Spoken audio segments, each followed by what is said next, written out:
Bonjour, aujourd'hui on va s'intéresser à un rôle absolument central, mais qu'on a souvent tendance à sous-estimer, celui du chef de chantier. L'idée qu'on va explorer est simple, mais elle change tout. Voir le chef de chantier non pas comme un simple surveillant, mais comme un véritable manager. C'est parti, on plonge dans le sujet. On va commencer par une question que beaucoup se posent, j'en suis sûre. On a tous connu ça. Des plans qui ont l'air impeccables sur le papier, des plannings millimétrés, et puis, une fois sur le chantier, tout déraille. Ça devient un vrai casse-tête. Alors pourquoi est-ce que ça coince si souvent? Eh bien, la réponse se trouve souvent dans la manière dont on perçoit le rôle clé sur le terrain. Le cœur du problème, en fait, c'est un mythe qui a la vie dure. Une idée bien ancrée dans les mentalités, celle du chef de chantier qui serait un simple exécutant. C'est cette vision, cette perception qui est à l'origine de beaucoup de problèmes. On va voir ça tout de suite. Quand on y pense, la vision traditionnelle, c'est souvent ça. On attend du chef de chantier qu'il applique les ordres qui viennent d'en haut, qu'il vérifie que les équipes travaillent bien et en gros qu'il fasse en sorte que ça tourne. C'est une vision hyper réductrice, purement opérationnelle. Et voilà où est le problème. C'est là que le bas blesse. En le limitant à ce rôle d'exécutant, on crée une déconnexion énorme. On se prive de son atout le plus précieux, sa connaissance fine, intime de la réalité du terrain. C'est lui qui sait comment les plans théoriques se heurtent, à la vraie vie. Alors concrètement, qu'est-ce qui se passe quand cette déconnexion mène à l'échec? C'est ce moment un peu brutal où la réalité du chantier vient fracasser les belles théories. Et souvent ça fait mal. Cet exemple, il est parfait pour comprendre l'engrenage de l'échec. Suivons les étapes ensemble. D'abord, on a un plan rigide, décidé dans un bureau. Mais sur le terrain, c'est pas la même musique. Les livraisons arrivent en retard, l'équipe n'est pas assez nombreuse, la météo s'en mêle.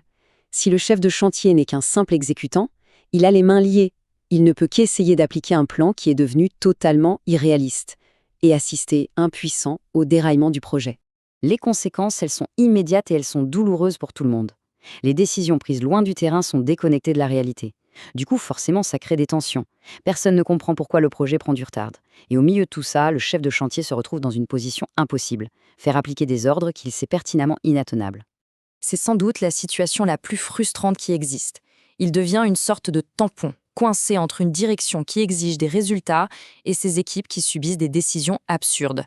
Et à la fin d'histoire, bien souvent, c'est lui qui paye les pots cassés, le bouc émissaire parfait. Bon, alors comment on sort de ces cercles vicieux? Eh bien, en changeant complètement de regard. L'idée est simple, il faut arrêter de le voir comme un surveillant et enfin le considérer comme un vrai manager. C'est un changement de paradigme complet. Voilà, c'est ça, la vraie fonction stratégique du chef de chantier. C'est le capteur principal du projet. C'est lui qui prend le pouls du chantier en permanence. Il voit les petits grains de sable avant qu'ils ne viennent gripper toute la machine. Se priver de ces informations, c'est un peu comme essayer de piloter un avion avec les yeux bandés. Ce tableau, il est très parlant. Il montre bien la différence fondamentale. D'un côté, surveiller, c'est assez passif. On vérifie, on contrôle, on sanctionne. De l'autre, manager, c'est complètement proactif. On explique, on anticipe, on arbitre, on n'est plus du tout dans la même posture. Au fond, le point clé, ce n'est même pas la compétence technique. Le chef de chantier, il l'a. Non, la seule différence, c'est de lui donner la confiance, la légitimité et l'autorité de prendre des décisions éclairées, voilà, directement sur le terrain. Et alors, quand on fait ce changement, qu'est-ce qui se passe? Quels sont les résultats? C'est assez simple en fait. Le chantier devient plus intelligent, plus réactif, bref, beaucoup plus fluide.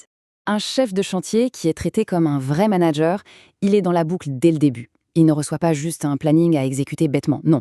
Il participe, il comprend la vision d'ensemble, les vrais enjeux du projet. Et fort de cette compréhension, il peut aligner ses équipes, pas juste sur des tâches, mais sur un objectif commun qui a du sens. Le premier bénéfice, il est énorme. C'est un gain d'agilité immédiat. Face à un imprévu, le chef de chantier ne subit plus. Il peut réorganiser une équipe, changer une priorité. Bref, il ajuste le tir en temps réel pour maintenir le cap du projet. Deuxième bénéfice, et celui-là, il est humainement fondamental. Au lieu de simplement dire « faites ça », il peut enfin expliquer « on fait ça parce que ». En donnant du sens au travail de chacun, il transforme la simple exécution en une véritable mission. Et ça, pour la motivation et la qualité du travail, ça change absolument tout. Et au final, c'est tout le chantier qui fonctionne de manière plus intelligente et cohérente.